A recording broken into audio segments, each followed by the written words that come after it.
3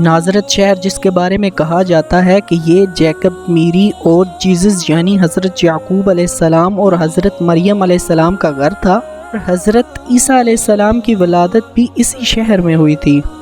دوستو، اسرائیل میں سب سے بڑا جشن کا دن ہیپی پاسور یعنی عید صفا کا ہوتا ہے، جو 7 دنوں یعنی 15 اپریل سے 22 اپریل تک منائی جاتی ہے۔ یہ دن فرعون سے آزادی کے طور پر منایا جاتا ہے۔ ان کی دوسری عید اورین کہلاتی ہے۔ ایرانی بادشاہ نے حامان کے کہنے پر یہودیوں کو قتل کرنے کا حکم دے دیا، لیکن حکم لے کر جانے والے نے ملکہ کو بتا دیا۔ اس نے حامان کو ہی قتل کروا دیا، اور اس لیے اسے یوم نجات کے طور پر بھی منایا جاتا ہے، اور یہ ہر سال کے آخری مہینے کی 14 تاریخ کو منایا جاتا ہے۔ ان کا تیسرا تہوار روش ہاشانہ کہلاتا ہے۔ اس کو جشن نو روز بھی کہتے ہیں۔ اس دن صبح سے لے کر شام تک موسیقی بجائی جاتی ہے، روٹی اور پھلوں کو شہد میں ڈبو کر کھایا جاتا ہے۔ اسرائیل میں دنیا کی تیسری بلند ترین شرح جہاں 55% خواتین مردوں کی جگہ کام کرتی ہیں۔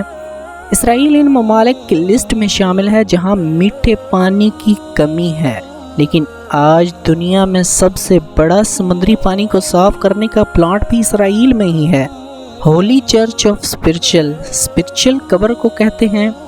عیسائیوں کے نزدیک یہ پاکیزہ ترین جگہ ہے، جہاں ان کے خیال میں حضرت عیسیٰ علیہ السلام کو کروسیفائیڈ کیا گیا تھا، لیکن قرآن کریم کے مطابق حضرت عیسیٰ علیہ السلام کو آسمانوں میں زندہ اٹھا لیا گیا تھا، جبکہ ان کی جگہ کسی اور کو ہم شکل بنا لیا گیا جسے کروسیفائیڈ کر دیا گیا۔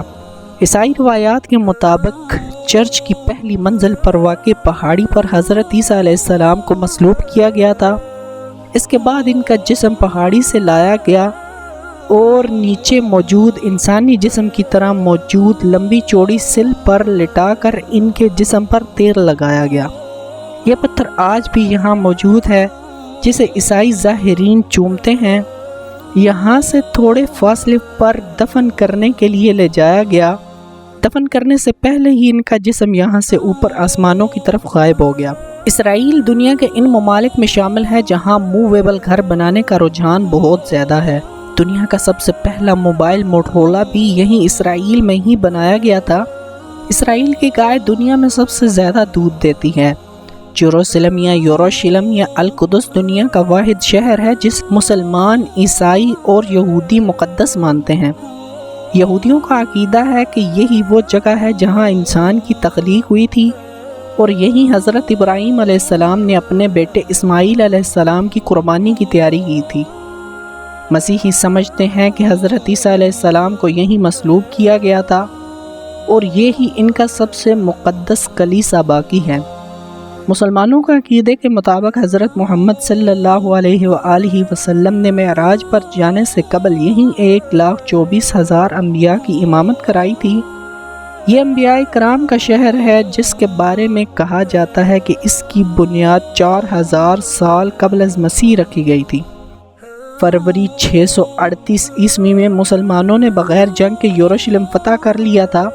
حضرت عمر فاروق رضی اللہ عنہ یروشلم کی چابیاں لینے آئے تو عیسائیوں کے پیٹری آرچ سیفرون نے انہیں چرچ دکھانا شروع کر دیا۔ اسی دوران نماز کا وقت ہو گیا۔ سیفرون نے حضرت عمر کو چرچ کے اندر ایک جگہ نماز ادا کرنے کی دعوت دی، لیکن حضرت عمر فاروق رضی اللہ عنہ نے یہ کہہ کر انکار کر دیا، میرے بعد مسلمان یہاں ہی نماز پڑھنا شروع نہ کر دیں۔ انہوں نے ایک پتھر زور سے چرچ کے باہر پھینکا، اور جہاں پتھر گرا وہیں انہوں نے نماز ادا کر لی، اور وہیں آج مسجد عمر فاروق بھی ہے۔ اس کی دیوار کے ساتھ سنگ مرمر کی ایک تختی پر عیسائیوں اور حضرت عمر فاروق رضی اللہ عنہ کے درمیان ہونے والا معاہدہ عربی زبان میں لکھا ہوا ہے۔ یہاں پہلا چرچ 66 عیسوی میں بنایا گیا تھا، جسے رومن بادشاہ ہادریان نے گروا کر ٹیمپل تعمیر کروا دیا تھا۔ 326 عیسوی میں یہودیت سے عیسائیت قبول کرنے والا بادشاہ کانسٹنٹائن نے یہاں پر ایک چرچ تعمیر کروایا۔ بعد میں عیسائی فرقے اس پر قبضے کے لیے لڑتے رہے، صلاح الدین ایوبی نے لڑائی کا یہ حل نکالا کہ چرچ کے مرکزی دروازے کی چابیاں چرچ کے نزدیک رہنے والے مسلمان خاندانوں کے حوالے کر دی۔ وہ ہر روز چرچ کا دروازہ کھولتے اور بند کرتے تھے، کیونکہ کوئی بھی عیسائی فرقہ دوسرے پر اعتبار کرنے کو تیار نہیں تھا۔ موجودہ دور میں بھی ان خاندانوں کا ایک فرد اسرائیلی سپاہیوں کے ساتھ چرچ کا دروازہ کھولنے اور بند کرنے کے لیے آتا ہے۔ بحیرہ روم کے ساحل پر واقع حیفا بندرگاہ ملک کی سب سے بڑی بندرگاہ ہے۔ یہاں کا موسم ایشین ممالک کی طرح خشک اور گرمی پڑتی ہے۔ ٹوکیو نیو یارک کے بعد سب سے زیادہ لوشی تل اویو کے ہوٹلوں میں ملتی ہے۔ اسرائیل کا لد ایسا شہر ہے جس کے بارے میں احادیث ہیں کہ حضرت عیسیٰ علیہ السلام دجال کا خاتمہ یہیں کریں گے۔ تل اویو کی ڈیزن گوف سٹریٹ اسرائیل کی سب سے مہنگی گلی کہلاتی ہے۔ دوستوں، آپ یقیناً جاننا چاہیں گے کہ یہ لوگ کیسے عبادت کرتے ہیں۔ ان کا وضو 3 سے 4 مرتبہ ہاتھوں کو باری باری دھونا ہوتا ہے۔ یہ اپنے سر پر ٹوپی پہنتے ہیں جسے یامرتل یا کفا کہتے ہیں۔ ماتھے پر یا بائیں بازو پر چمڑے کا ٹفلن باکس باندھتے ہیں۔ کندھوں پر شال اوڑھتے ہیں جسے تالت کہتے ہیں۔ یہودی دیوار گریا کے پاس آ کر عبادت اور تلاوت کرتے ہیں، روتے ہیں، دعائیں مانگتے ہیں اور بیرونی ممالک سے آنے والے اپنے دوستوں کے دیے ہوئے دعائیہ خطوط لے کر آتے ہیں۔ جو اللہ کے نام پر ہوتے ہیں وہ خطوط اس دیوار میں اینٹوں کے درمیان پھنسا دیے جاتے ہیں، اور یہ نماز بھی پڑھتے ہیں۔ ہاتھ باندھ کر قیام کی حالت میں اونچی آواز میں تورات کی تلاوت کرتے ہیں، ٹوپی پر ہاتھ رکھ کر سجدہ کرتے ہیں، اور آخری رکعت میں رکوع کی حالت میں پہلے بائیں جانب پھر دائیں جانب سلام پھیرتے ہیں، اور پھر 2 زانوں بیٹھ کر دعا مانگتے ہیں، اور آخر میں زمین پر الٹے لیٹ جاتے ہیں، پھر بیٹھ کر دعا مانگتے ہیں۔ دوستو، دنیا کی 3000 سے زائد بڑی کمپنیوں کی ابتدا اسرائیل سے ہوئی تھی۔ اسرائیل میں ماڈل بننے سے پہلے اپنا ہیلتھ کارڈ اور اپنا وزن بتانا ضروری ہے۔ دنیا کی سب سے بڑی ہیروں کی ہول سیل مارکیٹ اسرائیل میں ہے، جسے بطور کرنسی بھی قبول کیا جاتا ہے۔ دوستو، پاکستانی قوانین کے مطابق اسرائیل جانا غیر قانونی ہے، لیکن اسرائیلی قوانین کے مطابق پاکستانی اسرائیل آ سکتے ہیں۔ مسلمانوں کا پہلا قبلہ مسجد اقصی یا القدس، اور یہاں جانا یا نماز پڑھنا ہر مسلمان کی دلی خواہش ہے۔ لوگ اسرائیل جانے کے لیے 2 راستے اختیار کرتے ہیں، ایک زمینی اور دوسرا فضائی۔ اسرائیل کا ویزا لینے کے لیے سیاحوں کو عمان، آذربائیجان، کینیا یا نیپال جانا ہوتا ہے۔ زمینی راستے سے اسرائیل جانے کے لیے سیاح 2 ممالک اردن اور مصر کا سہارا لیتے ہیں۔ مصر یا اردن پہنچنے پر سیاح وہاں سے اسرائیلی سفارت خانے سے عارضی سفر کی دستاویز پر اسرائیلی بارڈر پر آتے ہیں۔ اس پر دخول کی مہر لگائی جاتی ہے اور اصل پاسپورٹ جمع کر لیتے ہیں۔ اسرائیلی حکام یہ تمام ثبوت حاصل کرتے رہتے ہیں اور سال کے آخر پر اقوام متحدہ میں جمع کروا دیتے ہیں کہ دیکھیں، یہ ہمیں ایک ملک کے طور پر قبول نہیں کرتے، لیکن اس کے شہری ہر سال ویزا لے کر ہمارے ملک آتے ہیں۔ ایک یورپ میں رہنے والا پاکستانی جب اسرائیل گیا تو اس سے پوچھا گیا، تمہارے دادا کا نام کیا ہے؟ تم ادھر کیا کرنے آئے ہو؟ اس کی اردو ویب سائٹ تھی جسے پچھلے 2 سال میں 6000 دفعہ اسرائیل میں پڑھا جا چکا ہے، حالانکہ اسرائیل میں بظاہر کوئی اردو سمجھنے والا موجود ہی نہیں۔ آپ خود سوچ لیں کہ ان کی کدھر کدھر نظر ہوتی ہے، اور ہم ابھی تک کمنٹس میں 6 لکھ کر مکھی اڑنے کا انتظار کر رہے ہوتے ہیں۔ دنیا کا ہر یہودی اسرائیل کا شہری ہے۔ اسرائیل دنیا بھر میں وہ واحد ملک ہے جس میں خواتین کے لیے فوجی خدمات ضروری ہیں۔ اسرائیل میں کسی بھی شخص کو زمین نہیں بیچی جاتی، لیکن اسے لیسٹ پر دی جاتی ہے۔ اسرائیل میں فی گز کے اعتبار سے سب سے زیادہ کتابیں چھپتی ہیں۔ اسرائیلی دنیا میں سب سے زیادہ فروٹ کھانے والے مانے جاتے ہیں۔ ڈیڈ سی یعنی بحر مردار، عرب اسے بحر میت بھی کہتے ہیں، یہ قدیم زمانے میں بحر لوط بھی کہلاتا تھا۔ یہ دنیا کا پست ترین مقام ہے اور سطح سمندر سے 1300 فٹ نیچے ہے۔ ڈیڈ سی دنیا کا واحد سمندر کا حصہ ہے جس میں کسی قسم کی حیات نہیں پائی جاتی، نہ تو اس میں مچھلی ہے،